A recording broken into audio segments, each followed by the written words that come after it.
तो जैसा कि कल हमारी क्लास बीच में इनकम्प्लीट रह गई थी, उसके आगे हम प्रोसीड करते हैं।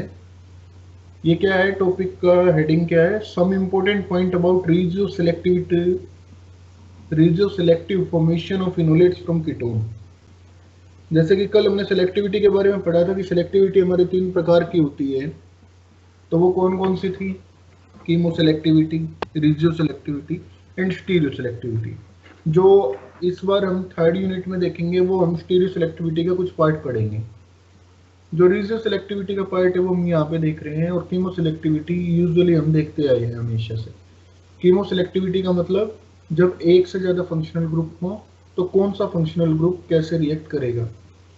रिजियो सेलेक्टिविटी का मतलब कहाँ, किस पोजीशन के ऊपर उसके रिएक्शन के चांसेस फेवरेबल रहेंगे। और स्टीरियो सेलेक्टिविटी का मतलब stereo chemistry of the compound क्या बनेगी। अभी हम यहाँ पे देखते हैं जो हमने अभी तक पढ़ा उसके बेसिस पे क्या इंफॉर्मेशन निकली थी कि मेरे पास 2 तरह के इनोलेट्स होते हैं, एक तो थर्मोडायनेमिक इनोलेट, एक काइनेटिक इनोलेट। जो थर्मोडायनेमिक इनोलेट्स होते हैं वो मोर स्टेबल होते हैं, काइनेटिक इनोलेट लेस स्टेबल होते हैं। लेकिन थर्मोडायनेमिकली इनोलेट जो होते हैं वो मोर सब्सटीट्यूटेड होते हैं, जबकि में काइनेटिक इनोलेट्स होते हैं वो लेस सब्सटीट्यूटेड होते हैं। उसके बाद जो थर्मोडायनेमिक इनोलेट्स हैं आपके वो फेवर्ड बाय एक्सेस कीटोन। मतलब ये कंडीशन है बच्चों, ध्यान रखना यहाँ पे कि अगर आपको जो कीटोन की कंडीशन है वो एक्सेस में दिखाई जाए कि आपका कीटोन जो है वो उसका अमाउंट क्या था, एक्सेस में था, तो और हाई टेम्परेचर के ऊपर रिएक्शन हो, लॉन्गर रिएक्शन टाइम हो, तो वो थर्मोडायनेमिक इनोलेट फॉर्म करेगा।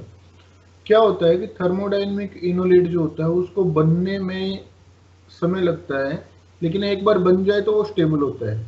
और काइनेटिक इनोलेट कौन से होते हैं? जो सबसे जल्दी बन जाए, लीस्ट स्टेबल होगा, लेस स्टेबल होगा, लेस सब्स्टिट्यूटेड होगा। जो फेवर्ड करता है इसमें कौन कौन चीज करते हैं? Strong hindered base like LDA. LDA जैसा स्ट्रॉन्ग हिंडर्ड बेस होगा तो उसके बेसिस पे ये होगा। लो टेम्परेचर, कम टेम्परेचर चाहिए होता है। शॉर्ट रिएक्शन टाइम मतलब जितनी जल्दी बन जाएगा। ये कैसे होते हैं? काइनेटिक इनोलेट रिवर्सिबल होते हैं, रिवर्सिबल इन नेचर, रिवर्स हो जाती है रिएक्शन। लेकिन ये जो होते हैं थर्मोडायनेमिक इनोलेट एक बार बन गए तो बन गए, इरिवर्सिबल होंगे यूजुअली। ठीक है, उसके बाद हम आगे देखते हैं। यहाँ हमने इसका कुछ एग्जांपल दे रखा है। मान लो ये वाला है एग्जांपल है। अब ये एक एग्जांपल था, इसमें क्या था, हमने एलडीए की प्रेजेंस में लिया -78 डिग्री सेल्सियस पे लिया, लोअर टेम्परेचर पे हिंडर्ड बेस ले लिया, स्ट्रॉन्ग बेस ले लिया। इसने क्या किया कि ये वाले जो प्रोटॉन्स थे इनका रिमूवल कर दिया और काइनेटिक इनोलेट का फॉर्मेशन हुआ 100%, और 0% मेरा फॉर्मेशन हुआ आपका थर्मोडायनेमिक इनोलेट का। अब जो ये 100% काइनेटिक इनोलेट का फॉर्मेशन हुआ ये किस बेसिस के ऊपर है? क्योंकि देखो एलडीए जो आपका है ना वो बड़ा बेस है, काफी बड़ा मॉलिक्यूल है। लिथियम डाई आइसोप्रोपाइल अमीन, पहले तो आइसोप्रोपाइल फिर अमीन भी है और लिथियम भी है। तो ये वाला बेस जब इतनी दूर आएगा ना तो यहाँ पे हिंडर्ड पोजीशन हो रही है। मतलब अगर यहाँ पे आए तो फिनाइल ग्रुप जुड़ा हुआ है, यहाँ से निकालने के लिए इसको और नजदीक आना पड़ेगा रिएक्शन करने के लिए, तो हिंडर्ड पोजीशन हो रही है। हिंडर्ड का मतलब हिंड्रेंस हो रही है, इनके बीच में भीड़ भाड़ हो रही है। जबकि में ये वाले जो है ये लेस हिंडर्ड है, कम हिंडर्ड है। तो ये काइनेटिक इनोलेट इस वजह से यहाँ पे रिएक्शन करता है। जो एलडीए है वो यहाँ पे रिएक्शन इस वजह से शो करेगा। अगर आप इसकी रिएक्शन कंडीशन ज्यादा कर दोगे, जो टेम्परेचर -78 से ज्यादा कर दोगे, तो क्या होगा? मॉलिक्यूल को आपने एनर्जी दे दी, एनर्जी देते के साथ में मॉलिक्यूल क्या करेगा? वाइब्रेट करने शुरू कर जाएंगे। उनके बीच में जो कोलिजन था वो और ज्यादा इंक्रीज करना शुरू कर जाएगा। जैसे कोलिजन इंक्रीज करेगा तो प्रोबेबिलिटी जितने एलडीए मॉलिक्यूल की यहाँ आने की पहले थी पीएच के साइड वाले हाइड्रोजन पे, अब वो और ज्यादा इंक्रीज हो जाएगी। जितनी ज्यादा इंक्रीज होगी उतने चांसेस हमारे बढ़ जाएंगे थर्मोडायनेमिक इनोलेट फॉर्मेशन करने के। जो आप केमिकल काइनेटिक्स में पढ़ते थे, कोलिजन थ्योरी वगैरह, ये सारी चीज यहीं से डिराइव्ड है। इन्हीं चीजों को देख के कोलिजन थ्योरी बना रखी है। तो केमिस्ट्री में ऑर्गेनिक, इनऑर्गेनिक, फिजिकल तीनों को कंबाइन करना सीखना चाहिए। बेसिकली उसका असेंस सीखना चाहिए आपको कि वो कहना क्या चाह रहे हैं। जब ये सोचने लग जाओगे तो केमिस्ट्री बहुत इजी हो जाएगी। अब नेक्स्ट इसका हमने एग्जांपल देखा। इसके अंदर क्या है कि सिंपल आपका एक कंपाउंड है, उसके साथ में आपने रिएक्शन की एलडीए की तरह ही है ये कंपाउंड, डाई अल्काइल अमीन जो है, लिथियम डाई अल्काइल अमीन करके है, -78 डिग्री, मतलब थर्मोडायनेमिक में काइनेटिक इनोलेट की फॉर्मेशन होगी। काइनेटिक इनोलेट की फॉर्मेशन मेरे पास कहाँ पे हुई, यहाँ पे हुई। इस वाले पे CH2 नेगेटिव बन गया है मेरे पास, CH2 नेगेटिव। अब इसकी रिएक्शन कहाँ होगी, यहाँ Br है, Br लेके इसका अपना इलेक्ट्रॉन पेयर निकल जाएगा और CH2 नेगेटिव इस कार्बन के ऊपर अटैक करके ये फॉर्मेशन कर लेगा। 77% की यील्ड आ गई। उसके बाद नेक्स्ट एग्जांपल हम इसका देखते हैं। यहाँ पे कई सारे एग्जांपल दिखाने की कोशिश की है कि जैसे ये वाला एक कंपाउंड है, इस वाले कंपाउंड में आप देखो मतलब कितना डिपेंड कर रहा है रिएजेंट के ऊपर, वो देखना। यहाँ से इस एडिक्ट से हम खाली यही सीखना चाह रहे हैं कि रिएजेंट कैसे डिटरमाइन करता है कि कौन सा इनोलेट बनेगा।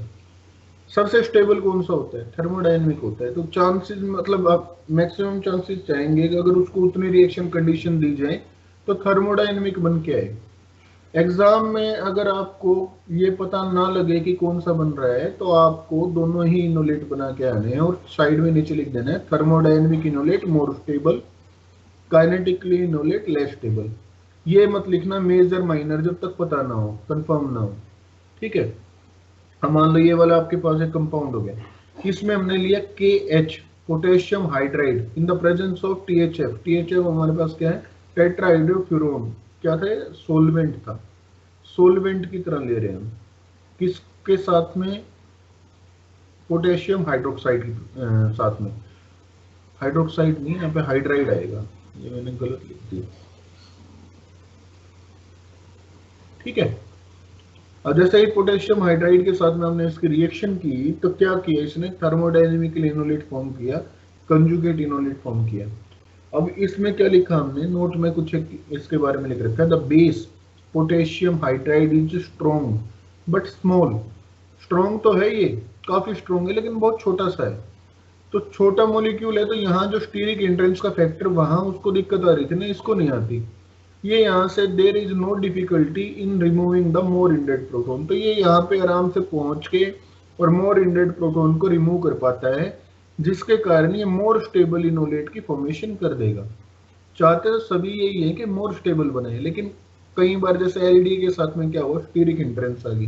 तो एलडीए जहां आपको दिखे ना, तो वहां मैक्सिमम चांसेस ये है कि आपकी एलडीए के साथ में अगर माइनस में टेम्परेचर दे रखा हो तो काइनेटिकली इनोलेट फॉर्मेशन होगा।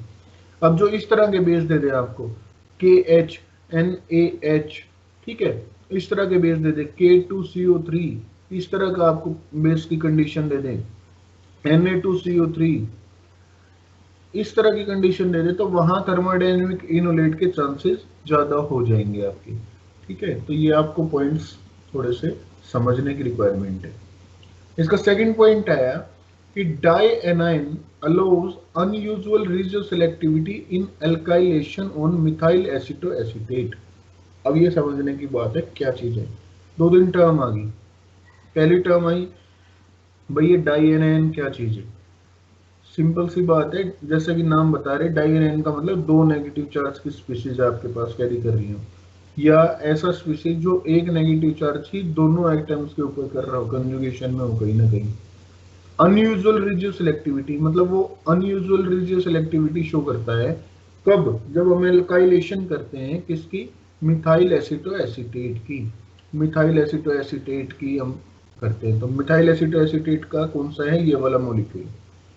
अब यहाँ आप देखो, जैसे मैं इसको सोडियम हाइड्राइड के बेस में करता हूँ, तो सोडियम हाइड्राइड के साथ में करते के साथ में आपके पास में क्या बना, ये वाला मॉलिक्यूल था O नेगेटिव, और यहाँ से इसने नेगेटिव निकाल के ये वाला H निकाल के, और इसने क्या किया, सोडियम हाइड्राइड ने इसको निकाल लिया।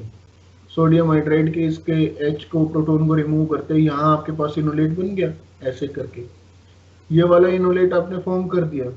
अब ये इनोलेट बन गया, ये क्या है आपका, कंजुगेशन में है दूसरे ऑक्सीजन के साथ में, तो ये वाला यहाँ पे भी चला जाएगा कंजुगेशन में। फर्दर अब इसमें पोजीशन क्या है कि मान लो अगर मैं सेकंड स्टेप के ऊपर इसमें ब्यूटाइल लिथियम जैसा एक बेस लगाता हूँ, ब्यूटाइल लिथियम,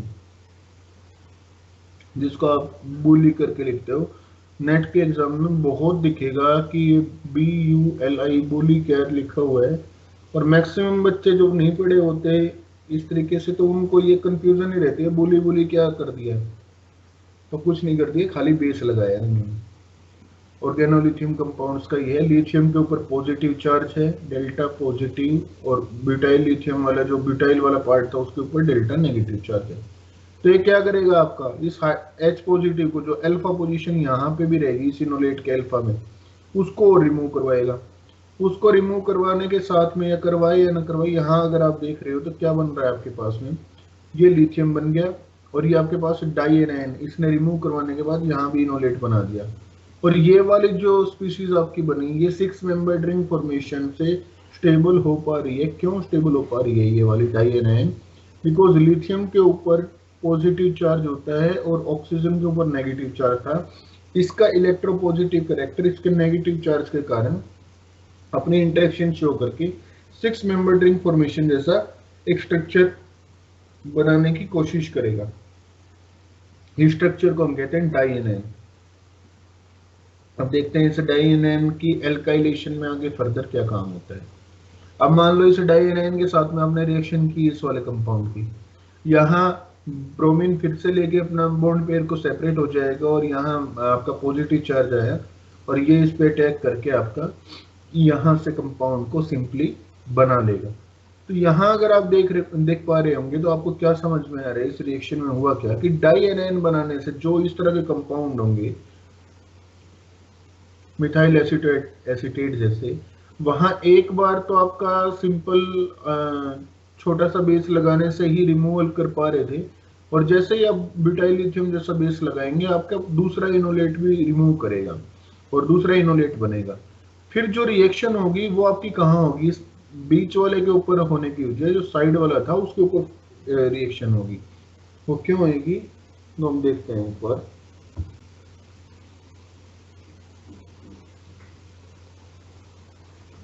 ठीक है, वो हम देखते हैं कि कैसे होगी। इसका हमने कुछ इसमें लिखा होगा जरूर। यहाँ देखो, in this reaction the second formed anion that is due to butyl lithium will react first and set the regioselectivity। अब देखो, जो सेकंड एनायन जो था उसने रिएक्शन की। अब क्वेश्चन ये आया भाई, मेरे पास में 2 एनायन बने, एक तो यहां से इनोलेट का और एक ऊपर वाले से। एक तो ये वाला बना था जो आपका ये वाला था फर्स्ट, ठीक है। एक दूसरा आपने जब यहां से रिमूव किया तो ये वाला सेकंड बना। तो पोजीशन कौन कौन सी होगी मेरे पास में, ए पोजीशन एंड बी पोजीशन। इन दो पोजीशंस में से चूज करना था कि एल्काइल हैलाइड का एडिशन कहां पे होगा। तो हमने क्या देखा, ये वाला बी वाले के ऊपर हुआ। बी वाले के ऊपर क्यों हुआ उसका रीजन आपको समझना है, बी वाले के ऊपर क्यों हुआ। ये कह रहे हैं कि second formed anion due to butyl lithium will react first and sets the regioselectivity. This is because the second formed anion is less stable than the first formed anion, leads to formation of stable inolate। जो first वाला था वो क्या कर रहा था, आपका stable enolate बना पा रहा था, लेकिन जो सेकंड वाला है वो स्टेबल इनोलेट नहीं बना पा रहा है as compare to first one. इसके कारण से वो आपका जितना लेस स्टेबल था वो उतनी जल्दी रिएक्ट कर पाएगा। इसमें स्टेबल वाला होता है तो वो रिएक्ट नहीं कर पाता। अब इसका रीजन बताओ, ये सेकंड वाला जो इनोलेट बना है लेस स्टेबल क्यों है? एनीवन माइक ऑन करके बताओ।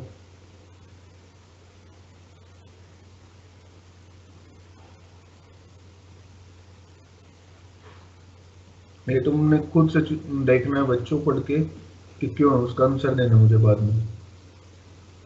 उसके बाद ये थर्ड हेडिंग है, इसमें क्या है, सम रिजियोसेलेक्टिव रिएक्शन एग्जांपल्स।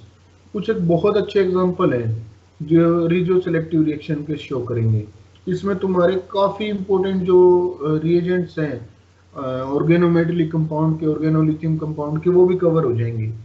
तो ये जो रिजियोसेलेक्टिव रिएक्शन के एग्जांपल्स हैं ये हम लोग देखते हैं, एक बार देखने की कोशिश करते हैं क्या क्या है। एक कंपाउंड ये वाला दे दिया, ये क्या है, इनोन है। इनोन क्या होता है बच्चों, इन प्लस ओन जो आपका है, ठीक है, इनोन alpha beta unsaturated carbonyl compound. अब इसकी रिएक्शन की हमने किसके साथ में, ये कॉपर के जो ऑर्गेनोक्यूप्रेट कंपाउंड्स है उनके साथ में कर दिया आपने इसकी रिएक्शन। क्या है बेसिकली R2Cu लिथियम ऑर्गेनोक्यूप्रेट्स। अब इसके साथ में जैसे रिएक्शन करेंगे, ऑब्वियस सी बात है जो लिथियम है वो ज्यादा पॉजिटिव करेक्टर इलेक्ट्रोपॉजिटिव होता है और कॉपर के ऊपर यहाँ नेगेटिव चार्ज होगा। तो बेसिकली हो क्या रहा है CuR ऐसे है, और ये वाला आपके पास नेगेटिव चार्ज कैरी कर रहा है, लिथियम पॉजिटिव चार्ज कैरी कर रहा है। पॉजिटिव चार्ज कहाँ जाएगा, ऑक्सीजन के ऊपर जाने की कोशिश करेगा। और ये वाला जो आपका इनोलेट्स था ये कैसे फॉर्म हो रहे थे, ये यहाँ पे चला जाएगा एंड ये अल्फा बीटा बॉन्ड को बनाने की कोशिश करेगा। अब आपने रिएक्शन करनी है तो यहाँ क्या हो रहा है आपके पास में ये Cu और इसके ऊपर तो लिथियम आ जाएगा, lithium positive, Cu negative, Me ये जो ग्रुप जुड़ गया। अब कार्बन के ऊपर नेगेटिव है तो वो क्या करेगा, इस मिथाइल सॉरी कार्बन कह रहा हूं मैं, कॉपर के ऊपर नेगेटिव चार्ज है, मेटल, पहली बात तो कॉपर मेटल है और उसके ऊपर नेगेटिव चार्ज है, वो फटाफट रिमूव करवाने की कोशिश करेगा उस नेगेटिव चार्ज को। कैसे, वो कार्बन से इलेक्ट्रॉन पेयर लेने की कोशिश करेगा। और फर्दर यहाँ पे आपका अगर आप देख पा रहे हो तो यहाँ पे क्या हो रहा है कि ये वाला जो यहाँ पे पॉजिटिव करेक्टर आ गया था तो ये यहाँ पे रिएक्ट करके Me का एडिशन आपका यहाँ पे हो जाएगा और ये नेगेटिव चार्ज का रिमूव कर देंगे। मतलब ये इलेक्ट्रॉन पेयर अपनी यहाँ से निकाल के दे देगा मिथाइल को फटाफट। और ये जो मिथाइल का एडिशन है वो कहाँ पे हुआ आपका, बीटा पोजीशन पे। अब यहाँ दो टाइप के कंपाउंड का काम होता है बच्चों। आपके जो इलेक्ट्रोफाइल है, इलेक्ट्रोफाइल जो अटैक करेंगे वो दो तरह से होते हैं, एक तो हार्ड इलेक्ट्रोफाइल्स, एक सॉफ्ट इलेक्ट्रोफाइल्स। जो सॉफ्ट इलेक्ट्रोफाइल्स होते हैं लाइक RX मतलब एल्काइल हैलाइड्स वगैरह, वो कहाँ अटैक करेंगे, कार्बन के ऊपर अटैक करेंगे। उन्होंने क्या किया, यहाँ तक तो आपने बना दिया, इसके बाद ये सेकंड पार्ट है इस रिएक्शन का कि अगर मैं इस वाले कंपाउंड को फर्दर रिएक्शन करूं तो मेरे पास में दो तरह की चीजें होती हैं, एक हार्ड इलेक्ट्रोफाइल, एक सॉफ्ट इलेक्ट्रोफाइल। जैसे RX वगैरह के साथ करूंगा तो ये कहाँ करेंगे, कार्बन के साथ में, इस वाले कार्बन के साथ में कर दिया इन्होंने, और इस वाले कार्बन के साथ में, ठीक है।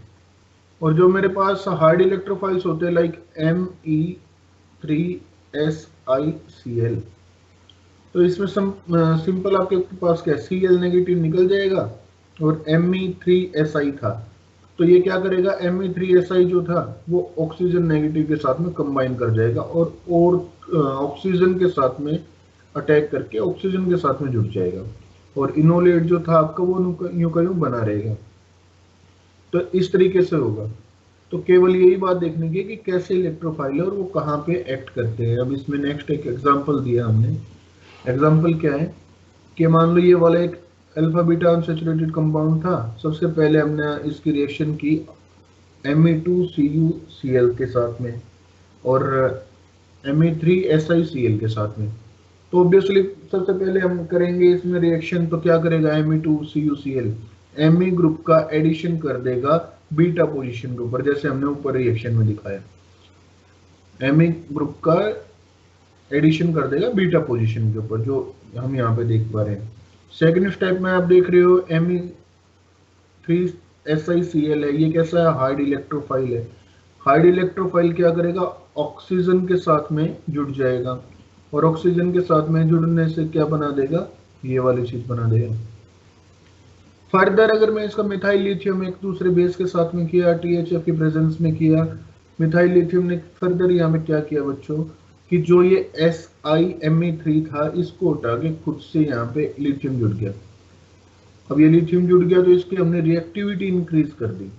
रिएक्टिविटी जैसे ही आप इसकी इंक्रीज करोगे, इसकी किसी भी एल्काइल हैलाइड के साथ में रिएक्शन की, तो इसके एल्काइल हैलाइड के साथ में आपने रिएक्शन की तो Br जो था वो निकल जाएगा और ये सिंपल पॉजिटिव चीज के ऊपर चला जाएगा और इसने एडिशन कर दिया। अब यहाँ एडिशन करने के बाद आप क्या देख पा रहे हैं कि फर्दर रिएक्शन की, ये नेट का क्वेश्चन है पहले आया हुआ है, एक Br ग्रुप और जुड़ गया, इसकी रिएक्शन क्या कर दी हमने, KH potassium hydride in the presence of THF 25 degree, thermodynamically stable enolate बनेगा। यहीं से एक H पॉजिटिव निकलेगा आपका, यहीं से जो H पॉजिटिव था उसका क्या होगा, वो निकल जाएगा H पॉजिटिव और जो ये था ये इनोलेट की फॉर्मेशन आपका कर देगा।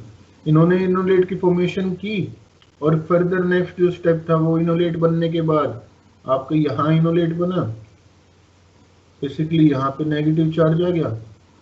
ये नेगेटिव चार्ज कहाँ अटैक करेगा, ब्रोमीन यहाँ से लेके निकलेगा, एक ब्रोमीन बाकी है यहाँ अटैक कर देगा। टोटल कितने मेंबर की रिंग बन गई, 1 2 3 4 5 6, 6 मेंबर की। 5 मेंबर से ज्यादा जहां भी रिंग बने वहीं बना देनी है क्योंकि स्टेबल हो जाती है। 6 मेंबर की रिंग बनाने से आपका कंपाउंड आ गया जो कि 78% यील्ड के साथ में है। तो ये बहुत ही इंपॉर्टेंट क्वेश्चन है, बहुत ही सिंपल क्वेश्चन है। केवल समझने की बात क्या हो रही है कि रिएक्शन में रिएक्शन कर कैसे रही है हम लोग। क्वेश्चन आया भाई यहाँ सर में मिथाइल लिथियम लेने की रिक्वायरमेंट, जब हमने मिथाइल लिथियम के साथ में करना था तो हमने ये वाला क्यों किया, हमने इसके साथ में रिएक्शन पहले क्यों की हाइड इलेक्ट्रोफाइल के साथ में। इसका रीजन है, अगर आप इस तरह के कंपाउंड लेते ना स्टार्टिंग में तो आपका क्या होता है, काइनेटिकली इनोलेट बनने की चांसेस बढ़ जाते हैं। तो पहले आपने इसको एक किस्म से ऐसा कर दिया, ऐसा बांध दिया कि ये ऑक्सीजन यहाँ पे थर्मोडायनेमिकली इनोलेट फॉर्म हो के आपका, और सिंपली आपका जो ये ऑक्सीजन था उसके साथ में ये चीज जुड़ जाए, और दूसरे पे सिंपल डिस्प्लेसमेंट रिएक्शन होगी इसकी मेटल आयन की। और थर्ड स्टेप में क्या होगा आपका सिंपल जो अभी तक करते आ रहे थे SN2 रिएक्शन, ठीक है, वो वाली रिएक्शन होगी। तो ये बिल्कुल ही सिंपल आपका एक एग्जांपल है, इसको आपको ढंग से दोबारा से देख लेना है। एक इसमें एग्जांपल और करवा रखा है, इसमें आप क्या देख रहे हो, स्टीरियो सिलेक्टिविटी भी देख रहे हो और वही रिजियो सिलेक्टिविटी है बेसिकली, स्टीरियो केमिस्ट्री को भी देखना। ये Me2Cu लिथियम के साथ में जैसे रिएक्शन की हमने, लिथियम आपका यहाँ आया और इसने क्या बना दिया आपके पास में, ये वाला कंपाउंड बना दिया। यहाँ से यहाँ तक का सफर आप लोग मैकेनिज्म में खुद से तय कर लोगे, लेकिन मैं फिर भी करवा दूंगा आपको। Alkylation from less hindered face, अब ये वाला जो चीज है ना, ये आपका रिजियो सिलेक्टिविटी है। ये क्या कहने की कोशिश कर रहा है कि अगर इस तरह का कोई कंपाउंड हो जाए तो एल्काइलेशन जो मेरे पास में होगी ना, एल्काइलेशन मतलब R ग्रुप का एडिशन, वो कैसा होगा, लेस हिंडर्ड फेस की तरफ से होगा। हिंडर्ड फेस कैसे, RX ग्रुप का एडिशन किया तो यहां मेरे पास दो प्रोडक्ट बन रहे हैं बच्चों। एक प्रोडक्ट मान लो अब ये वाला जो था यहां तक तो एक ऐसा था, प्लेनर टाइप में था। अब ये वाले जो कंपाउंड ये आपका बनेगा, इसमें क्या होगा कि एक तो मिथाइल ग्रुप अगर मैं देखूं तो दो इसमें आपके पास कंडीशंस हैं, दो तरीके हैं। या तो ये R ग्रुप जो जुड़ेगा अल्फा पोजीशन के ऊपर, ये मिथाइल ग्रुप से दूसरी डायरेक्शन से आके जुड़े, या दोनों सेम डायरेक्शन में हो, मतलब दोनों या तो प्लेन से बाहर आ रहे हो या एक प्लेन से बाहर हो एक अंदर हो। तो इस तरह के आपके पास कंपाउंड बनेंगे। तो क्योंकि यहाँ पे लेस हिंडर्ड फेस होना चाहिए तो दोनों एक ही प्लेन की डायरेक्शन में, अगर एक ही डायरेक्शन में होते तो क्या होता है, हिंड्रेंस होती, तो हिंड्रेंस नहीं होगी यहाँ पे। हिंड्रेंस को अवॉइड करना चाहिए ड्यू टू रिजियो सेलेक्टिविटी। इस वजह से उन्होंने क्या किया, मेजर प्रोडक्ट बनाया, कैसा, लेस हिंडर्ड फेस से। Less hindered face opposite direction से आएंगे दोनों के दोनों। तो इसका हम मैकेनिज्म देखने की कोशिश करते हैं थोड़ा सा कि मैकेनिज्म में क्या हुआ। बेसिकली ये मिथाइल लिथियम आपका बना, अल्फा बीटा अनसैचुरेटेड कंपाउंड था, इनोन था, तो इन्होंने अपना बेसिकली कंजुगेशन शो किया और बीटा पोजीशन के ऊपर जो था आपका नेगेटिव चार्ज आपके पास में आ गया था, पॉजिटिव चार्ज, क्योंकि उसने वहां से कंजुगेशन शो कर दिया था। यहाँ Me नेगेटिव जो है, मिथाइल नेगेटिव, वो सिंपली अपना बीटा पोजीशन के ऊपर अटैक करके और ऐड हो जाएगा और आपके पास में O lithium alpha beta unsaturated compound की हो जाए, खाली अल्फा इनोलेट की फॉर्मेशन कर देगा। यहाँ से एल्काइलेटेड इनोलेट हमारे पास में बन गया है, एल्काइलेटेड इनोलेट या इसको आप पूरा कहोगे लिथियम एल्काइलेटेड इनोलेट। ठीक है, तो ये वाला आपका बन गया है, जिसके RX के साथ में रिएक्शन करने से लेस इंडेड फेज से होगा। मतलब सिंपली ये देखना है, जो दोनों आप कंपाउंड ऐड कर रहे हो, एक तो जहां हमने एल्काइलेशन की थी और दूसरे आप एल्काइलेशन यहाँ पे कर रहे हो, तो वो कैसे होंगी, अपोजिट डायरेक्शन की होंगी।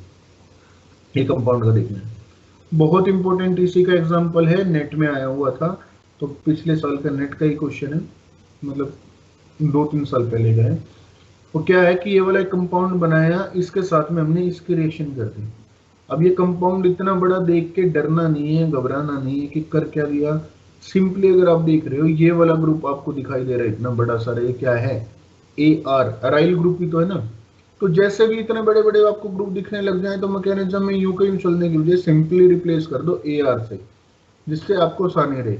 और फिर उसके बाद MgBr पॉजिटिव था, इसके साथ में था, तो हमने क्या किया यहाँ से, हमने और कुछ नहीं किया इसके साथ में। यहाँ पे देखो, अगर आप इसमें लिथियम लिख देते तो लिथियम हो जाता, MgBr लिख दिया तो MgBr आ गया, उसकी वजह इसने कोई चेंज थोड़ी ना करा, बेसिकली इन दोनों के ऊपर नेगेटिव चार्ज था, और यहाँ जो मेटल आयन ले रखे थे उनके ऊपर पॉजिटिव चार्ज था।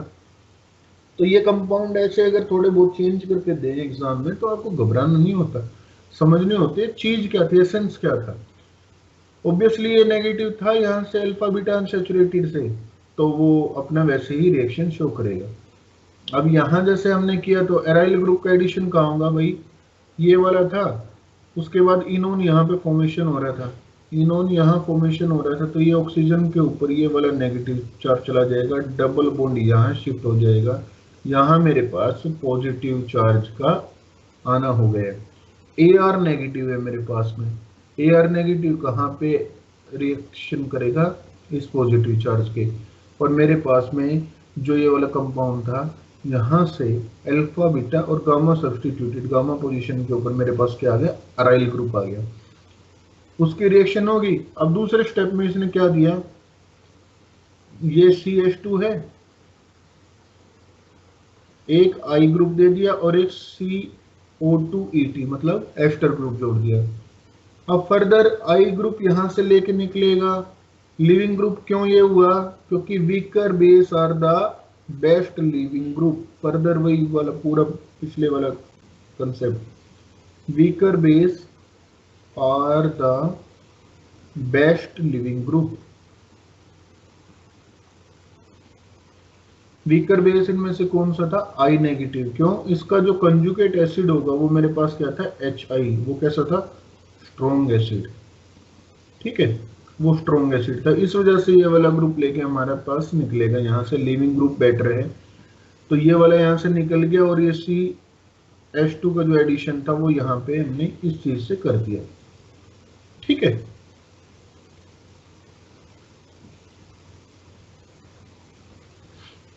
अब ये वाली पोजीशन के ऊपर आपने किसका एडिशन किया, ये यहाँ पे CH2 है और ये COET, मतलब इतने मॉलिक्यूल का एडिशन कर दिया, और ये एराइल ग्रुप था, ये हमने यूं कहीं रख दिया। बस हमें ध्यान क्या रखना था, जो दोनों ग्रुप है ना, मतलब एल्काइलेशन जिसका हमने किया और एराइल ग्रुप जो था, ये दोनों अलग अलग डायरेक्शन में होंगे, तो हमने इनको एक को कैसे दिखा दिया, प्लेन के पीछे जाता हुआ और एक को प्लेन से आगे जाता हुआ। इसकी 95% 95% यील्ड होती है। तो ये छोटे छोटे कंसेप्ट है बच्चों, जो हमें समझने के हैं, और ये मतलब जनरल नॉलेज के कंसेप्ट है जिनको हम वैसे बोल जाते हैं। सिंपल सी बात है, जब आप किसी ग्रुप का एडिशन करोगे तो वो लेस स्टीरिक इंट्रेंस को ही पॉसिबल मानेगा ना। लेस स्टीरिक इंट्रेंस कब करेगा, जब वो मतलब इस तरीके से आए कि उसको इंट्रेंस कम मिले, अलग अलग साइड से है तो अलग अलग साइड से आएगा वो। तो ये सिंपल से आपके कुछ एक कंसेप्ट हैं यहाँ पे। एक कंसेप्ट है 1,3 dicarbonyl compound undergo conjugate addition, बहुत अच्छा एग्जांपल है, और ये भी काफी इंपॉर्टेंट क्वेश्चन है, या तो आ चुका है शायद गेट में या फिर आने वाला है, मतलब इस तरह का कोई क्वेश्चन आ सकता है आपका। ये क्या कहते हैं, 1,3 dicarbonyl compound undergo conjugate addition, diethyl malonate और डाई इथाइल फ्यूमरेट, ये दो तरह के कंपाउंड आपको दिए हैं, और इनकी रिएक्शन किसके साथ में की, ये मेरे ख्याल आपको दिख नहीं रहा है यहाँ पे, मैं दोबारा लिख देता हूँ, NaOET, ETOH और रिफ्लक्स कितना 1 आवर के लिए। अब जो यहां से समझने की चीज है वो क्या है, जो ये आप देख रहे हो NaOET, ये क्या है, बेस है, ठीक है, सोडियम इथोक्साइड का। और जो आप ये देख रहे हो ETOH, ये क्या है, इथाइल अल्कोहल है। और रिफ्लक्स मतलब कंडीशन दे रखे हैं, बेसिकली हीटिंग प्रोवाइड कर रहे हो 1 आवर के लिए और उसमें रिएक्शन हो पा रही है। तो इसका मैकेनिज्म देखते हैं, यहाँ से ये चीज बन गई। अब यहाँ से तो जो एक अगर एग्जाम में आ जाए तो भाई कंफ्यूज सभी के सभी, ये क्या चीज बना दी, इतने सारे CO2ET बना दिया, मतलब 4 एस्टर के ग्रुप हमने जोड़ दिए यहाँ पे। तो अगर एग्जाम में आपके पास मल्टीपल चॉइस क्वेश्चन में इसके साथ में ये है तो मैक्सिमम बच्चे देख के डर जाएंगे कि ये करके क्या दिया है, लेकिन ये कुछ नहीं किया। सिंपल से रिएक्शन करने का अगर हमें पता होगा ना कि इन दोनों की रिएक्शन कैसे होती है, हम कंपाउंड खुद का निकालेंगे, कंपाउंड को मैच करके देखेंगे, चारों में से ये वाला आंसर अगर मैच हो जाएगा तो हम उसी के ऊपर आंसर लगा देंगे। हमें पता क्या होना चाहिए कि ये क्या काम करने वाले हैं। भाई बेस ले रखा है, बेस तो भाई H पॉजिटिव को रिमूव करेगा। H पॉजिटिव को रिमूव करेगा, कहाँ से करेगा और कब कैसे करेगा उसको हम देख लेते हैं कि कैसे करेगा। उसके बाद ये 4 एस्टर है, इसको बोलते हैं tetra ester compound, tetra ester compound, जिसमें 4 एस्टर की फॉर्मेशन होगी। काफी इंपॉर्टेंट रिएक्शन है, यहां से आप समझने की कोशिश करो इसको। ये ETO नेगेटिव था, इसने क्या किया, H पॉजिटिव को रिमूव किया। कौन से H पॉजिटिव को रिमूव किया, इन दोनों के बीच वाला जो था। क्यों, क्योंकि ये सबसे ज्यादा स्टेबल इनोलेट की फॉर्मेशन यहाँ से करेगा। स्टेबल इनोलेट की फॉर्मेशन क्यों करेगा, क्योंकि ये इनोलेट है, ये वाला इस वाले CO ग्रुप के साथ में भी डिलोकलाइजेशन में है, तो स्टेबल इनोलेट करेगा। ये पहले हम कर चुके हैं कि इस तरह के जो कंपाउंड होंगे उन्हें बीच वाला जो होता है सबसे पहले उससे निकालने की कोशिश करते हैं, क्योंकि वो कंजुगेशन में आ जाता है पूरे कंपाउंड की। अब ये इसने इनोलेट की फॉर्मेशन कर ली, इसने इनोलेट की फॉर्मेशन की, तो यहाँ पे फर्दर ये अटैक कहाँ पे करेंगे आपके पास में, दूसरा एक फ्यूमरेट का जो आपने कंपाउंड ले रखा था, वहां ऑक्सीजन अल्फा बीटा ही कंपाउंड आ गया ना सिंपल, जैसे अभी तक हम देख रहे थे। इनोन अगर मैं इतने वाले पोर्शन को R कर दूं, स्किप कर दूं, तो ये इनोन वाला ही तो आ गया ना सिम। इस तरह के कंपाउंड को हम कहते हैं माइकल एक्सेप्टर।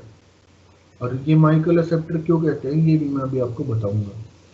बहुत इंपॉर्टेंट ये शब्द आएगा जब आप अच्छी किताबें पढ़ोगे। माइकल एक्सेप्टर क्या होता है, माइकल एक्सेप्टर कुछ नहीं होता, जो नेगेटिव चार्ज को एक्सेप्ट कर ले बीटा पोजीशन पे, जिसमें बीटा नहीं गामा पोजीशन पे, अल्फा बीटा, ये जो इनोन टाइप के जिसमें कंजुगेटेड सिस्टम होते हैं ना, कंजुगेटेड सिस्टम। माइकल एडिशन क्या था, 1,4 एडिशन हो रहा था, क्यों, कंजुगेटेड सिस्टम था। तो माइकल एडिशन की तरह ही माइकल एक्सेप्टर, जो आपका 4th पोजीशन के ऊपर 1 2 3 4 4th पोजीशन के ऊपर किसी भी नेगेटिव चार्ज वाले स्पेसिस को एक्सेप्ट करे, वो हमारे पास न्यूक्लियोफाइल का अटैक एक्सेप्ट करे, वो हमारे पास क्या होता है, माइकल एक्सेप्टर होता है।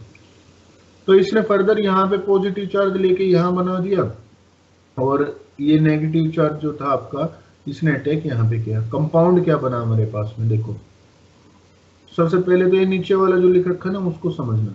नीचे कौन सा लिख रखा है हमने, यही तो लिख रखा है, या सिंपल आप इसको देखो ऊपर वाले को, यूं का यूं फ्यूमरेट लिख दे, ETO, C double bond O, single bond, फिर सिंगल बॉन्ड, ये पाई बॉन्ड शिफ्ट हो गया था, और यहाँ पे CO नेगेटिव OET, ये वाली चीज बन गई। इसका एडिशन किसके साथ में हुआ, इस वाले ग्रुप के साथ में हुआ। इस वाले ग्रुप को हमने कैसे लिखा, इस वाले ग्रुप को हमने यहाँ ऐसे लिख दिया, यहाँ बेटा OET हो रहेगा, नोट्स में ऐड कर लेना OET, ठीक है। इसको कैसे ऐड किया, OET, C double bond O, और ये आपके पास में सिंगल बॉन्ड इन्होंने यहाँ पे फॉर्मेशन की कर ली थी इस कार्बन के बीच में,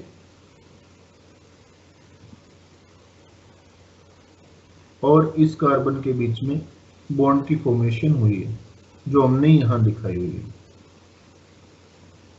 जबकि रेफरेंस के लिए मैं इनको डोट कर रहा हूँ, ठीक है।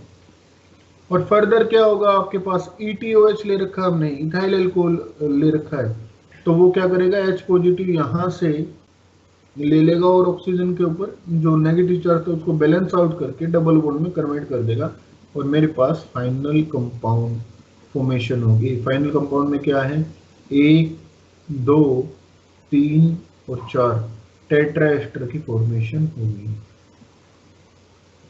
दोबारा से देख लेते हैं इसको एक बार कि सबसे पहले क्या करेगा, जो भी आपने बेस ले रखा था, मैंने एक आपको लास्ट टाइम एग्जांपल बताया था कि जहां एस्टर के ग्रुप जुड़े हो उसमें हम क्या लेते हैं, बेस भी कौन सा लेते हैं जो उन्हीं का हो, और सोलवेंट जो H पॉजिटिव देगा वो भी कौन सा लेंगे जो साइड वाले एस्टर में ग्रुप जुड़े हो वही है। यहाँ अगर मेरे पास C डबल बॉन्ड OMe ये वाला होता तो हम बेस कौन सा लेते, सोडियम मिथॉक्साइड बेस लेते, और अल्कोहल कौन सा लेते, MEOH लेते, जिससे साइड रिएक्शन या बाई प्रोडक्ट्स मेरे फॉर्मेशन ना हो, कंपाउंड एक जैसा ही रहे।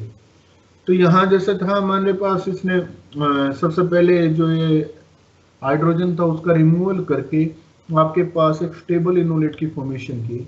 अब जो ये स्टेबल इनोलेट था ये कहाँ रिएक्शन करेगा, अल्फा बीटा अनसैचुरेटेड जो कंपाउंड थे वहां रिएक्शन करेगा आपके पास में अल्फा बीटा, और बीटा पोजीशन के ऊपर इसने अपना एडिशन शो किया।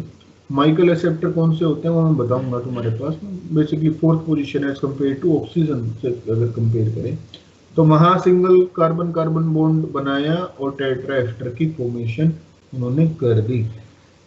उसके बाद हमने यहाँ पे एक बात लिखी है कि diethyl fumarate is an excellent Michael acceptor because 2 ester groups withdraw electron from the alkene. अब ये समझने की बात है क्या है, जो ये एल्कीन है माइकल एक्सेप्टर मतलब आपने यहाँ नेगेटिव चार्ज को लगाना है, 2 एस्टर ग्रुप यहाँ पे जुड़े हुए हैं, ये इस एल्कीन से ना इलेक्ट्रॉन्स को विड्रॉ करने के ऊपर लगे हुए हैं, इस वजह से बहुत अच्छा माइकल एक्सेप्टर है। क्यों, इसको नेगेटिव चार्ज की रिक्वायरमेंट है क्योंकि इसका डबल बॉन्ड एल्कीन से तो आप पहले से निकाल रहे हो इलेक्ट्रॉन डेंसिटी, दैट्स वाई ये कैसा है हमारे पास में बहुत अच्छा एक्सीलेंट माइकल एक्सेप्टर है, तो काफी अच्छी माइकल एक्सेप्टर की रिएक्शन शो करेगा। अब यहाँ हमने नोट करके लिखा कि माइकल एक्सेप्टर भाई होता क्या है, तो इसमें हमने क्या लिखा कि Michael acceptor is a compound capable of undergoing conjugate addition that is an alpha beta unsaturated carbonyl compound और nitrile for example. Michael acceptor क्या है कि एक ऐसे कंपाउंड है कैपेबल है जो कंजुगेट एडिशन शो कर सके, 1,4 एडिशन शो कर सके, और ये alpha beta unsaturated carbonyl compound के इसमें कुछ एग्जांपल है या नाइट्राइल के। फॉर एग्जांपल हमने दिखाने की कोशिश की है मिथाइल सिनामेट, बहुत ही अच्छा है माइकल एक्सेप्टर है, अल्फा बीटा अनसैचुरेटेड था तो बीटा पोजीशन के ऊपर यहाँ क्या करेगा, जैसे ये एस्टर ग्रुप आपने जोड़ा हुआ ना, ये क्या करेगा, इस एल्कीन को इलेक्ट्रॉन डेंसिटी अपने पास खींच लेगा एस्टर ग्रुप, इस वजह से बीटा पोजीशन के ऊपर और चांसेस बढ़ा देगा कि आप कोई भी नेगेटिव स्पीसीज करो। CN एसीटोनाइट्राइल अगर मैंने जोड़ दिया, फर्दर जो कार्बन नाइट्रोजन का है, कल एक बच्चे ने जो होमवर्क करके भेजा था वहां ये प्रॉब्लम हो रखी थी उनको भी, CN के साथ रिएक्शन नहीं करनी आ रही थी। ये CN और कुछ नहीं है बच्चों, तुम्हारा कंपेरेबल है C डबल बॉन्ड O के साथ में। C डबल बॉन्ड O जोड़ते हो तो एक बॉन्ड और लगाना पड़ता है किसी और के साथ में, R ग्रुप जोड़ दिया मान लो हमने, यहाँ भी तो वही चीज है, तीनों बॉन्ड इसी के साथ में है, तो होता क्या है यहाँ पे, ये नेगेटिव चार्ज इसको ले जाएगा, यहाँ पॉजिटिव चार्ज आ गया आपके पास में, है ना। अब मान लो मैं इस वाले कंपाउंड में देखूं तो इस वाले कंपाउंड में हमारे पास हो क्या रहा है कि C ट्रिपल बॉन्ड N था, ऐसे था, ये नेगेटिव चार्ज इसने लिया, अब यहाँ पे ये पॉजिटिव चार्ज आया तो इसने क्या बनाया CH2, ठीक है, और यहाँ पे पॉजिटिव आ गया इसके पास में CH2, ये वाला CH आएगा, double bond C double bond N, यही बना ना, तो इस तरह का कंपाउंड बना दिया इसने सिंपली। अब यहाँ रिएक्शन किसकी चीज के ऊपर होगी, इस जिस पे पॉजिटिव चार्ज है वहां से, और ये इथाइल विनाइल कीटोन्स जो इस तरह के कंपाउंड हो गए, इस तरह के कंपाउंड भी हमारी अच्छी रिएक्शंस शो कर देते हैं। किसकी? माइकल एक्सेप्टर की।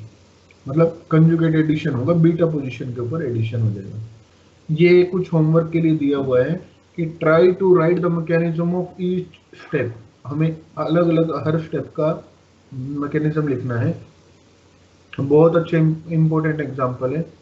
ऊपर क्या देख रहे हो? Malonic ester.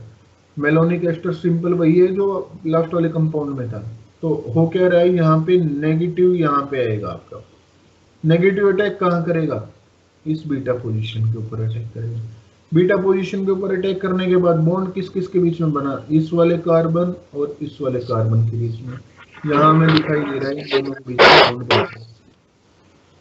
फिर हमने क्या किया? HCl के साथ में रिएक्शन की,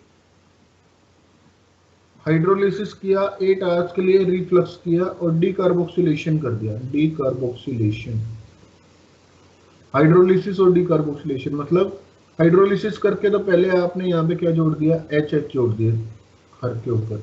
डीकार्बोक्सिलेशन का मतलब हाइड्रोलिसिस से जब ज्यादा करोगे ना, अब दोनों एक ही साथ में जुड़े हुए हैं तो एक के ऊपर से ये वाला ग्रुप हट जाएगा। इसको कहते हैं डीकार्बोक्सिलेशन। मतलब कार्बन और ऑक्सीजन दोनों को हटा रहे हैं हम यहाँ से, तो डीकार्बोक्सिलेशन कर दिया। इसका तुम्हें मैकेनिज्म देखना है, तुम्हारे BSc की सिंपल है, तो नेट पे भी सर्च करोगे ना डीकार्बोक्सिलेशन ऑफ एस्टर, तो वहां से मैकेनिज्म मिल जाएगा और वहां से देख के लिखना जरूर इसको बच्चों। एसिटिक एनहाइड्राइड के साथ में हमने रिएक्शन की। एसिटिक एनहाइड्राइड क्या करते हैं? डिहाइड्रेशन। डिहाइड्रेशन का मतलब -H2 वाटर का रिमूवल करना है। इनमें से ये आपने वाटर का रिमूवल यहाँ से एक का H एसिड का एक का OH वो निकाल दोगे, आपके पास 6 मेंबर्ड की रिंग बन गई। 76% इसकी यील्ड आ गई, 76%। इस एग्जांपल से क्या समझने की बात मिली कि देखो एक से ज्यादा रिएक्शन नेट में आया हुआ है, इस वजह से दे रखा है मैंने कि एक से ज्यादा रिएक्शन शो कर रहे हैं, लेकिन कितने सिंपल सिंपल रिएक्शन है देखने से ही पता चल रहा है। बेस था, इथाइल एल्कोहल रिफ्लक्स किया, इसका मतलब बेस ने रिमूव किया गया H पॉजिटिव। माइकल एक्सेप्टर में दिख ही रहा था, तो माइकल एक्सेप्टर के साथ में सिंपली बॉन्ड बना दिया। दूसरे में HCl और वाटर देख रहे हो, तो HCl वाटर के साथ में सबसे पहला काम क्या करेगा भाई? ये तीनों जो आपके ग्रुप्स है उनको रिमूव करके और COH एसिड में बना देगा। और जैसे ही रिफ्लक्स करोगे इसको ज्यादा देर तक, वो क्या करेगा? डीकार्बोक्सिलेशन कर देगा। एसिड की प्रेजेंस में रिफ्लक्स करोगे तो एक जो और एस्टर आपका था COOH ग्रुप, वो आपका रिमूव हो जाएगा। एसिटिक एनहाइड्राइड जो आप लोगे वो आपका डिहाइड्रेशन करवाएगा, और डिहाइड्रेशन करवाने पे 6 मेंबर्ड की रिंग बनाने से 2 कार्बोक्सिलिक एसिड जो साथ साथ थे उनमें से वाटर का रिमूवल आपके पास हो जाएगा। इसका मैकेनिज्म आपको घर से करना है, ट्राई करना है। एक और एग्जांपल हमने यहाँ पे दिया, उसको मैंने सोल्व करवा रखा है। वो एग्जांपल क्या है कि एक कंपाउंड है, डायकीटोन है, मिथाइल विनाइल कीटोन के साथ में, कि एक मिथाइल विनाइल कीटोन हमने किसके एग्जांपल में लिखा था? माइकल एक्सेप्टर के प्रेजेंस में लिखा था। माइकल एक्सेप्टर होता है बहुत अच्छा, जो भी माइकल एक्सेप्टर होगा वो क्या देगा? Conjugate addition. कंजुगेट एडिशन का मतलब कंजुगेट एडिशन मतलब 1,4 एडिशन देगा। ठीक है, अब ये क्या किया? इसकी किसके साथ में रिएक्शन की? सिंपल आप देख रहे हो, acetic acid in the presence of water. कोई मतलब आपने बेस भी लगाने की रिक्वायरमेंट नहीं पड़ी, फिर भी रिएक्शन शो कर दी 1 आवर में 75 डिग्री सेल्सियस पे। कैसे?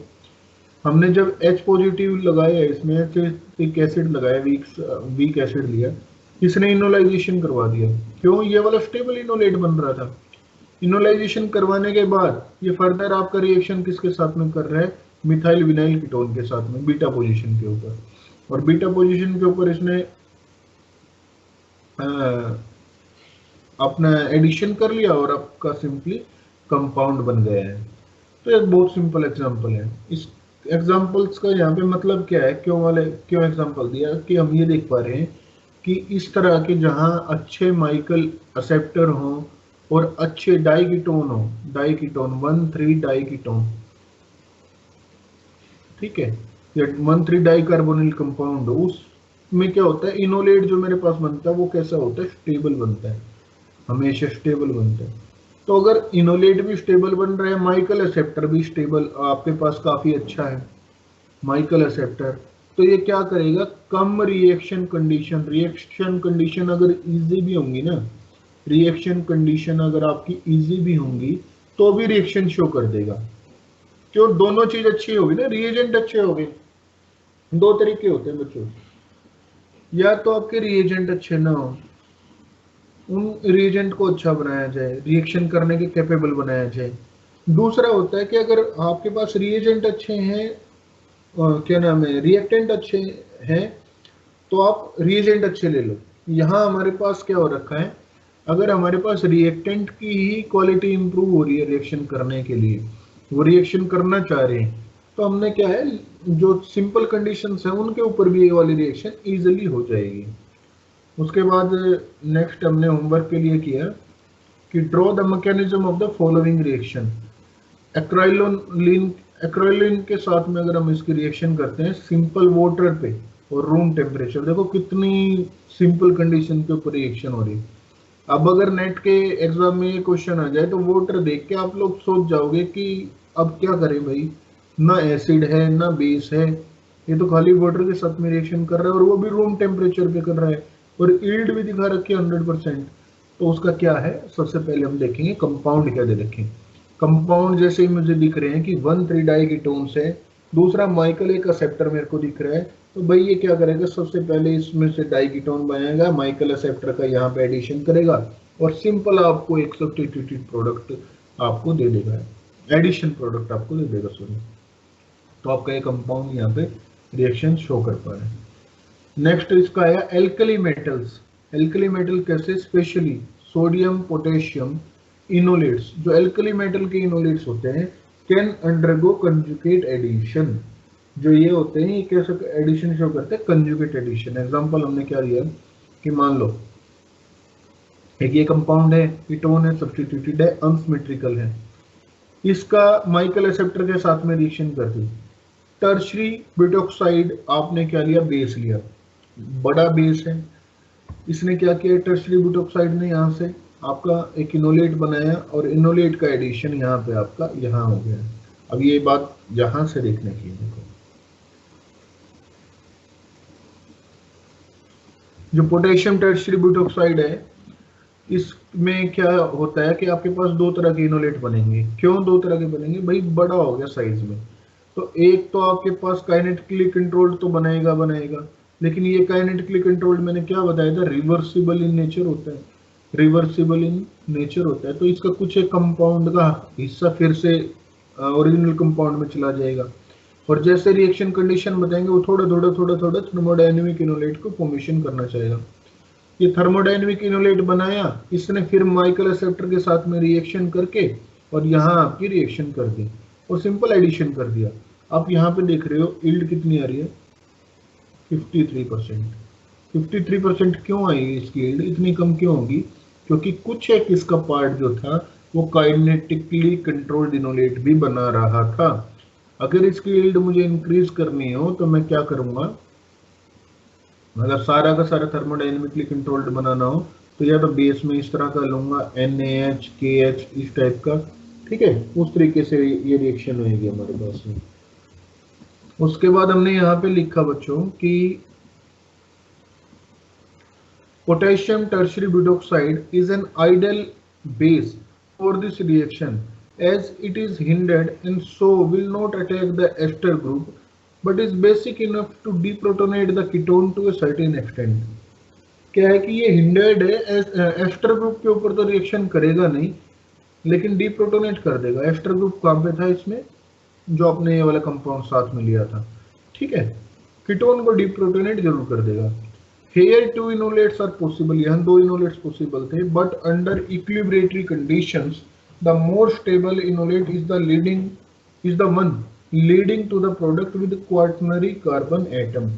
क्या मतलब भाई, दोनों के दोनों हो रहे थे लेकिन जो फाइनल कंपाउंड के ऊपर जा रहा है ना वो कौन सा जाएगा, मेरे पास मोर स्टेबल इनोलेट ही जाएगा, थर्मोडायनेमिकली कंट्रोल्ड। इसी वजह से इसी से हमें प्रोडक्ट मिला था, इससे कोई प्रोडक्ट मिला नहीं। एग्जाम्पल हमने लिखा, if the enolate ion carries a leaving group, अगर इनोलेट आयन के पास एक लिविंग ग्रुप होता है, we get a nice way of making a cyclopropane, हमारे पास एक अच्छा तरीका मिल जाता है साइक्लोप्रोपेन बनाने का, because enolate formed by the conjugate addition can itself be alkylated, जो इनोलेट फॉर्म्ड किया जाएगा कंजुगेट एडिशन से वो एल्काइलेटेड किया जाएगा। अब यहां से देखने की बात है, एग्जांपल लिखा, एक ये वाला एग्जांपल है जिसमें हमने टर्शियरी ब्यूटाइल जोड़ रखा है COO2 के साथ में और एक तरफ Cl है, और यहाँ से एक माइकल एक्सेप्टर है, टर्शियरी ब्यूटॉक्साइड के साथ में रिएक्शन करेंगे। जैसे ही टर्शियरी ब्यूटॉक्साइड के साथ में रिएक्शन की, इसने क्या किया, यहाँ से इनोलेट बनाया आपके पास, ये वाला जो S था उसको रिमूव करके यहाँ पे आपका इनोलेट बना दिया, और ये जो इनोलेट बना आपका, ये फर्दर किसके साथ में रिएक्शन करेगा, ये इनोलेट आपका न्यूक्लियोफिलिक अटैक करेगा इस कार्बन के ऊपर, माइकल एक्सेप्टर के ऊपर, कंजुगेट एडिशन शो करेगा। इसने यहाँ से कंजुगेट एडिशन शो करके आपका क्या बनाया, एक कंपाउंड बनाया ये वाला।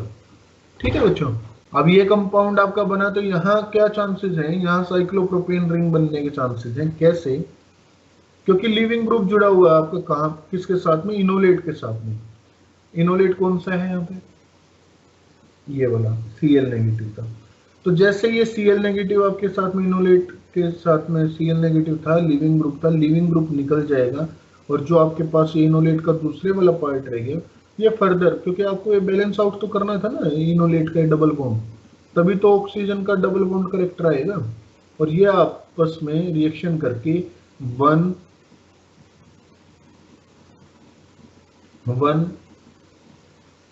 एक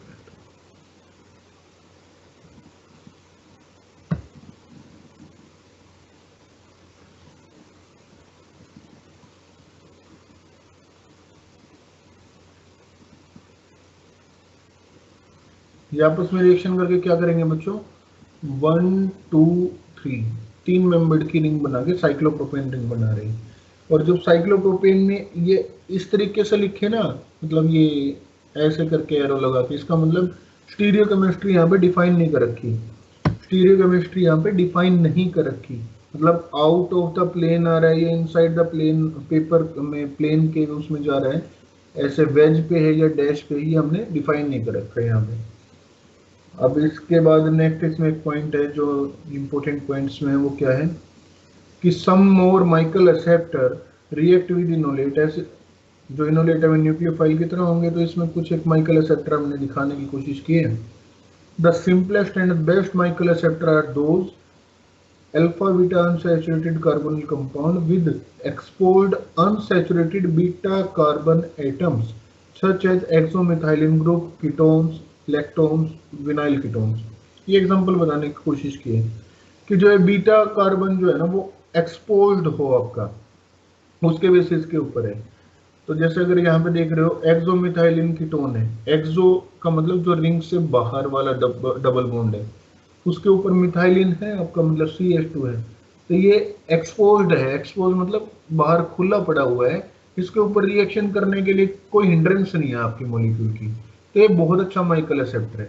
सिमिलरली विनाइल कीटोन्स जो हैं ये भी आपका एक्सपोज्ड है, और जो एक्सोमिथाइलिन लैक्टोन्स है, लैक्टोन्स मतलब जिसमें ये वाला ग्रुप आ जाए और रिंग के अंदर एस्टर अगर आपका हो इस तरीके से, वो लैक्टोन्स होते हैं, इसमें एक्सो पोजीशन के ऊपर जुड़ा हुआ है, तो ये भी कैसा है आपका, एक्सपोज्ड है, बीटा वाला जो था। तो इनके ऊपर मतलब चांसेस ज्यादा है न्यूक्लियोफाइल फटाफट बाहर से आके लेस स्टेरिक हिंड्रेंस के साथ में रिएक्शन शो कर सकता है, वो आपका रिएक्शन शो करेगा। ठीक है, उसके बाद ये वाला एक आपका एग्जांपल आया,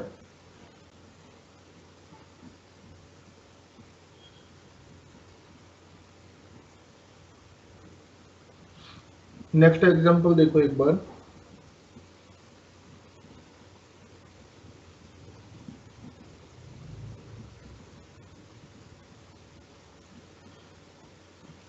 नेक्स्ट एग्जांपल में आप क्या देख रहे हो, जैसे ही आप इसकी एलडी के साथ में रिएक्शन करते हो, एलडी के साथ में रिएक्शन करने के बाद आपके पास में क्या होगा, इनोलेट बनेगा, सिमेट्रिकल कीटोन तक कहीं से बना दो, फर्दर आपने इसकी रिएक्शन की इस कंपाउंड के साथ में 60% यील्ड आ गई। मैकेनिज्म इसका ट्राई आउट करना है खुद से, ठीक है, सिंपल मैकेनिज्म है। एक्राइलोनाइट्राइल के साथ में रिएक्शन की बेस के प्रेजेंस में 30 मिनट्स में 90 डिग्री सेल्सियस पे, फिर आपकी यील्ड आ गई। मैकेनिज्म इसका हमने यहाँ से दिखाने की कोशिश की है, कुछ बच्चों ने कल गड़बड़ कर दी थी इसलिए वाला मैकेनिज्म दिखा दिया। एसीटोनाइट्राइल में C ट्रिपल बॉन्ड N था, तो ये यहाँ पे शिफ्ट कर जाएगा, न्यूक्लियोफाइल का अटैक करेगा, कार्बन के साथ में ये डबल बॉन्ड दोनों तरफ आ जाएंगे, नाइट्रोजन के पास नेगेटिव चार्ज था, ये फर्दर डबल बॉन्ड को बैलेंस आउट करेगा। कैसे? H पॉजिटिव को एक्सेप्ट करके, और नाइट्रोजन यहाँ पे फिर से ट्रिपल बॉन्ड बना लेगा और आपका न्यूक्लियोफाइल का एडिशन हो गया। कौन सी पोजीशन के ऊपर में? ये वाला अल्फा था, ये वाला बीटा था, beta position as compare to CN group, ठीक है। होमवर्क है, write the mechanism of the following. ये एक मैकेनिज्म लिखना है आपको, तो इसका मैकेनिज्म आप बनाने की कोशिश करोगे। सिंपल एडिशन है, कुछ नहीं है। KOH बेस है, टर्शरी ब्यूटाइल अल्कोहल आपके पास में अल्कोहल है जो H पॉजिटिव को सप्लाई कर रहा है, 2 घंटे की रिएक्शन है और 45 डिग्री सेल्सियस है, 83% यील्ड के साथ में रिएक्शन हो रही है। तो बच्चों आज का जो काम था वो इतना ही था। इसमें आपके कंजुगेट एडिशन के, इनोलेट्स के, इनोन्स के, उसके बाद इनामीन्स के, जितने एग्जाम्पल्स हो सकते थे, जो कुछ पॉसिबल हो सकता था, वो सभी कुछ आ गया है। इसके अलावा और कुछ भी चीज नहीं होती जो आपको नेट में भी पूछी जाए, गेट एग्जाम में पूछी जाए, TIFR एग्जाम में, बार्क में, किसी भी चीज में। तो ये इसके मैक्सिमम एग्जाम्पल्स जो थे वो आपके कवर अप हो चुके हैं। इसके बाद खाली रहती है बात प्रैक्टिस की। प्रैक्टिस देखोगे तो आपको पता लग जाएगा। आज की जो एक आधी चीज किसी बच्चे को थोड़ा सा मुश्किल लगेगी, उसका तरीका केवल ये है, उसको 2-3 बार पढ़ो, आपको समझ में आ जाएगा। आज का जो ये वाला स्टेप था जिसमें आप क्या कर रहे थे, एक तो हमने वो वाली चीज सीखी कि अगर मेरे पास इनोलेट में कोई बढ़िया लिविंग ग्रुप प्रेजेंट है, जैसे Cl था, Br था, I था, अगर ऐसा है तो 3 मेंबर्ड की अगर रिंग बनने के चांसेस हो ना, तो वो 3 मेंबर की रिंग जरूर बना लेगा। तो वो वाला बहुत अच्छी इंपॉर्टेंट चीज है जो हमें याद रखने की है और सीखने की है।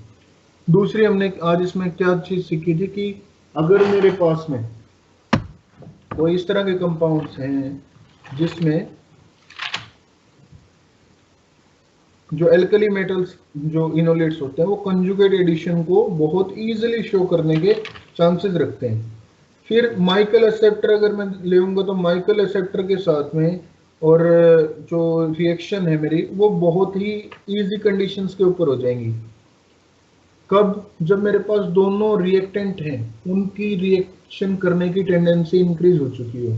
इसका मतलब रिएक्टेंट ही ऐसे हों जो बहुत इजीली रिएक्शन कर सकें। जैसे हमने एक एग्जांपल देखा था आज, 1,3 डाई कीटोन्स था, 1,3 डाई कार्बोनिल कंपाउंड थे, उनके जब मैं अच्छे माइकल एक्सेप्टर के साथ में रिएक्शन कर रहा था तो एक रिएक्शन तो केवल वाटर की प्रेजेंस में रूम टेम्परेचर पे होगी, और एक रिएक्शन में मुझे केवल हल्का सा एक वीक एसिड लेना पड़ा और 1 आवर के अंदर वो रिएक्शन कंप्लीट हो गई थी। तो ये कब हुई? जब हमने देखा कि माइकल एक्सेप्टर के साथ में रिएक्शन मेरे पास में हो रही है। उसके बाद 2-4 एग्जाम्पल हमने बहुत अच्छे पढ़े जिसमें हम क्या कर रहे थे, ऑर्गेनोलिथियम कंपाउंड और ऑर्गेनोक्यूपरेट कंपाउंड के साथ में रिएक्शन कर रहे थे। वहाँ ऑर्गेनोक्यूपरेट कंपाउंड क्या कर रहे थे, बेसिकली कुछ नहीं, वो केवल अपना जो ऑर्गेनिक ग्रुप आपका R ग्रुप है, एल्काइलेशन कर रहा था वो वहाँ पे, और कंजुगेट एडिशन बीटा पोजीशन के ऊपर एल्काइलेशन प्रोडक्ट आपको दे रहा था। जब उसके मैं हार्ड या सॉफ्ट इलेक्ट्रोफाइल के साथ में रिएक्शन करूंगा तो सॉफ्ट इलेक्ट्रोफाइल जैसे RX के केस में था, वो कहाँ पे एक्ट करेंगे, R नेगेटिव जो था मेरे पास में, R पॉजिटिव जो था वो आपका इनोलेट वाले अल्फा कार्बन के ऊपर एडिशन करेंगे। लेकिन हार्ड इलेक्ट्रोफाइल जैसे थे Me3SiCl जैसे ग्रुप थे, वो कहाँ करेंगे, ऑक्सीजन के ऊपर करेंगे। तो ये आपके सिंपल आज के कुछ एक कंसेप्ट हैं, उसको एक बार दोबारा से पढ़ना, दोबारा से समझना। और अब बताओ किसी को कोई प्रॉब्लम हो तो वो बताओ। और ये हिमांशी ने वो भेज रखा है एक इमेज, उसमें दिक्कत है बच्चा, बताओ बेटा, किसी को कोई प्रॉब्लम हो तो।